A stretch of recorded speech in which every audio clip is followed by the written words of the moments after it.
नमस्कार दोस्तों, मैं हूं गौरव तिवारी। स्वागत है आपका मेरे चैनल गौरव सिविल इनसाइट पे। दोस्तों, आज हम पढ़ेंगे आर्टिकल 44।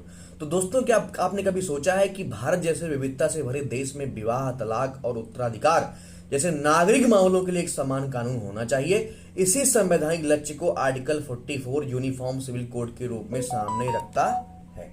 तो दोस्तों, इस तरीके से हम आर्टिकल 44 को आज बहुत ही आसान शब्दों में समझेंगे। तो दोस्तों, देखते हैं आर्टिकल 44 क्या कहता है।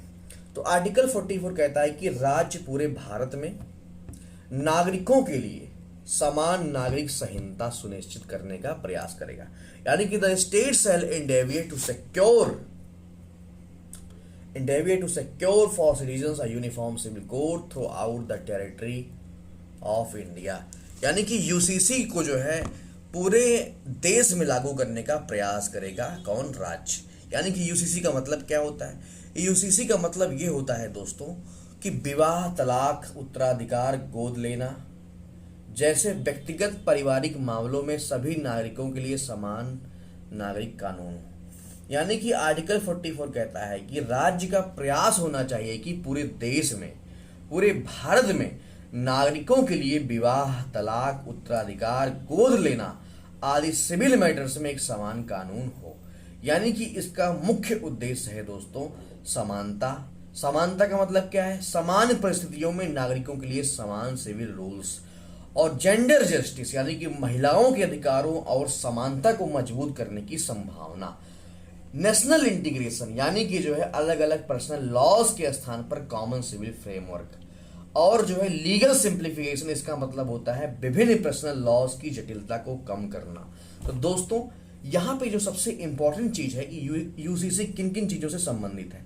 तो यूसीसी का मुख्य जो संबंध है किससे है? मैरिज से है। विवाह हो गया, डिवोर्स यानी कि तलाक हो गया, इनहेरिटेंस, सक्सेशन यानी कि उत्तराधिकार हो गया, एडॉप्शन हो गया, गोद लेना हो गया, मेंटेनेंस यानी कि भरण पोषण हो गया। यानी कि यह क्रिमिनल लॉ को यूनिफॉर्म करने की बात नहीं करता है, क्योंकि क्रिमिनल लॉ पहले से ही लार्जली कॉमन फ्रेमवर्क में है। तो दोस्तों, मान लीजिए जो है भारत में अलग अलग समुदाय में विवाह और इनहेरिटेंस के अलग अलग पर्सनल लॉज लागू हैं। अगर पार्लियामेंट एक कॉमन सिविल कोड बनाता है जिसमें मैरिज, डिवोर्स और इनहेरिटेंस के समान प्रिंसिपल्स लागू हों, तो यह आर्टिकल 44 की दिशा में एक सही कदम होगा। तो दोस्तों, अभी हाल ही में अगर करंट अफेयर की अगर मैं बात करूं जो चर्चे में रहा है, उत्तराखंड ने 2024 में यूसीसी सिविल कोड को लागू करने वाला पहला राज्य बनने की दिशा में महत्वपूर्ण कदम उठाया है। तो दोस्तों, यह यूपीएससी में state level experiment with UCC के उदाहरण के रूप में उपयोग किया जा सकता है। तो दोस्तों, आर्टिकल 44 और फंडामेंटल राइट का क्या संबंध है? तो आर्टिकल 44 एक डीपीएसपी है, जबकि आर्टिकल 40 में इक्वलिटी की बात किया गया है। 15 में जो है नॉन डिस्क्रिमिनेशन की बात किया गया है। जैसे आर्टिकल 21 में लाइफ एंड पर्सनल लायबिलिटी की बात करता है। आर्टिकल 25 में फ्रीडम ऑफ रिलीजन की बात करता है। आर्टिकल 26 जो है रिलीजियस अफेयर के बारे में बात करता है। इसलिए यूसीसी बनाते समय इक्वलिटी और रिलीजियस फ्रीडम के बीच में बैलेंस महत्वपूर्ण होगा। यानी कि जो है सुप्रीम कोर्ट का एक बहुत ही पहले जजमेंट आया था 1985 में जो है, और सरला मुद्गल केस का 1995 में एक जजमेंट आया था। उसमें सुप्रीम कोर्ट ने कहा है कि यूसीसी के संदर्भ में आर्टिकल 44 पे चर्चा करनी चाहिए। यानी कि जो है यूसीसी को तभी लागू करना है कि जब balance between gender justice, equality and religious freedom हो। तो दोस्तों, इस तरीके से हमने आर्टिकल 44 को आसानी से समझा है। तो पेपर में पूछ सकता है कि आर्टिकल 44 में क्या है? तो आर्टिकल 44 में क्या है? समान नागरिक संहिता है। और अभी हाल ही में कौन सा ऐसा पहला राज्य बन गया है जिसने यूसीसी को लागू किया है? तो वह है उत्तराखंड। यानी कि जो है आर्टिकल 44 को जो है आर्टिकल 37 के अनुसार अदालत में इन्फोर्समेंट नहीं कराया जा सकता है। तो पेपर में पूछ सकता है क्या जो है समान नागरिक संहिता को कोर्ट में चुनौती दी जा सकती है? नहीं, फोर्स नहीं कराया जा सकता है। इसका उद्देश्य समानता और समान नागरिक अधिकारों को बढ़ावा देना है। यह धार्मिक स्वतंत्रता को समाप्त करने वाला प्रावधान नहीं है। इसका मुख्य संबंध सिविल या पर्सनल मैटर से संविधान निर्माताओं ने इसे एंडेवियर के रूप में रखा। यानी कि राज्य को इसके लिए प्रयास करना है कि सभी पूरे देश में, पूरे भारत में जो है समान नागरिक संहिता लागू हो। तो दोस्तों, इस तरीके से हमने आर्टिकल जो है 44 को पढ़ा है। तो यानी कि आर्टिकल 44 हमने अच्छे से देख लिया है। अब हम देखते हैं आर्टिकल 45।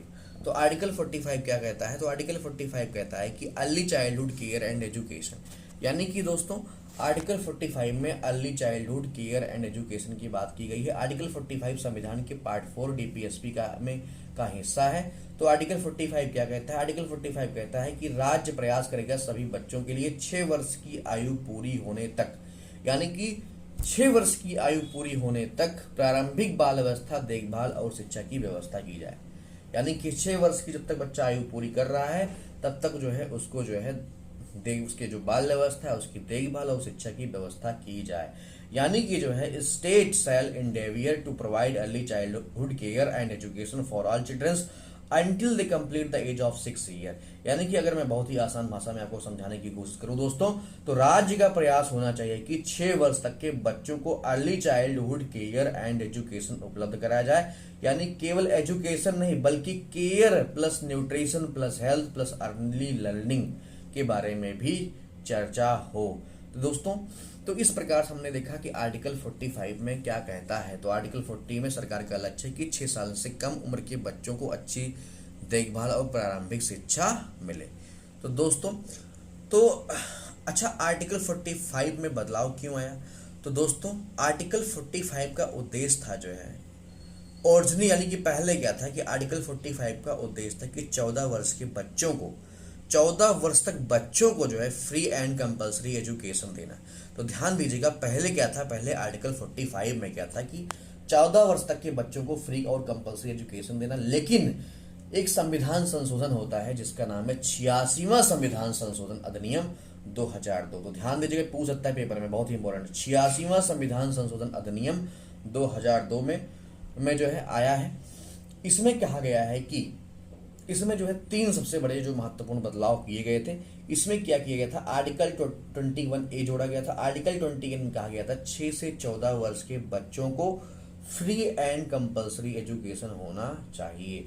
और आर्टिकल 45 में क्या जोड़ा गया था, आर्टिकल 45 में जो है 14 वर्ष तक के बच्चों को फ्री एंड कंपलसरी एजुकेशन देना को हटा करके 6 ईयर से कम बच्चों को ECCE, यानी कि जो है C से हो गया केयर, ई से हो गया अर्ली लर्निंग और जो है हेल्थ और न्यूट्रिशन के बारे में चर्चा की गई थी।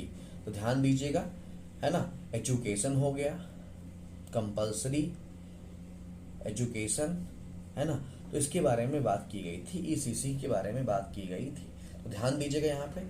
और दोस्तों तो आर्टिकल 45 में बदल दिया गया था 86वें संविधान संशोधन अधिनियम 2002 के बाद जो है आर्टिकल 45 को बदल दिया गया। दोस्तों पहले आर्टिकल 45 में 14 वर्ष तक के बच्चों को फ्री एंड कंपलसरी एजुकेशन देने का लक्ष्य रखा गया था। यानी कि जब से पैदा होते तब तक 14 वर्ष तक जब तक ना हो जाए तब तक उनको फ्री और कंपलसरी एजुकेशन देने का लक्ष्य रखा गया था। लेकिन अब 6 से 14 वर्ष की शिक्षा को आर्टिकल 20A के तहत फंडामेंटल राइट्स बनाया गया है। और डीपीएसपी में कहा गया है कि डीपीएसपी में जो है 6 ईयर से यानी कि 6 वर्ष से कम बच्चों की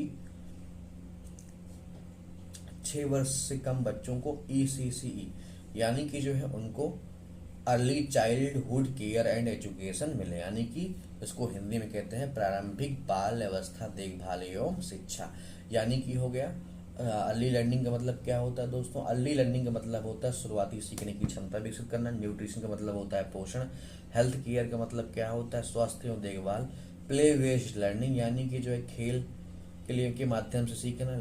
लैंग्वेज कॉग्निटिव डेवलपमेंट यानी भाषा और मानसिकता का विकास। सोशल एंड इमोशनल डेवलपमेंट के बारे में बात की गई है। जैसे हम एग्जाम्पल के तौर पे अगर मैं आपको बताना चाहूँ तो आंगनवाड़ी सेंटर्स के माध्यम से छोटे बच्चों को पोषण, स्वास्थ्य संबंधी सेवाएं और प्री स्कूल लर्निंग जैसी सुविधाएं भी दी जाती हैं। तो दोस्तों इस तरीके से हमने देखा जो है कि आर्टिकल 45 कितना इंपॉर्टेंट है हमारे एग्जाम के लिए। तो पूछ सकता है पेपर में कि आर्टिकल 45 में क्या है। तो आर्टिकल 45 में जो है 6 वर्ष से कम बच्चों को ध्यान देना है, यानी कि 6 वर्ष से कम उम्र के वो जो बच्चे हैं उनको जो है न्यूट्रिशन देना है, केयर देना है, अर्ली लर्निंग देनी है उनको, है ना। तो इस तरीके से हमने आर्टिकल जो है 45 को पढ़ा है। तो दोस्तों अगला देखते हैं कि आर्टिकल 45 में और क्या चीज़ें महत्वपूर्ण हैं। तो आर्टिकल 45 है वो किसी भी राष्ट्र का भविष्य उसके बच्चों से तय होता है और इसी भविष्य की नींव मजबूत करने के लिए आर्टिकल 45 राज्य को 6 वर्ष तक के बच्चों की early childhood care and education का दायित्व देता है। तो इस तरीके से दोस्तों हमने देखा कि आर्टिकल 45 हमारे लिए कितना महत्वपूर्ण है।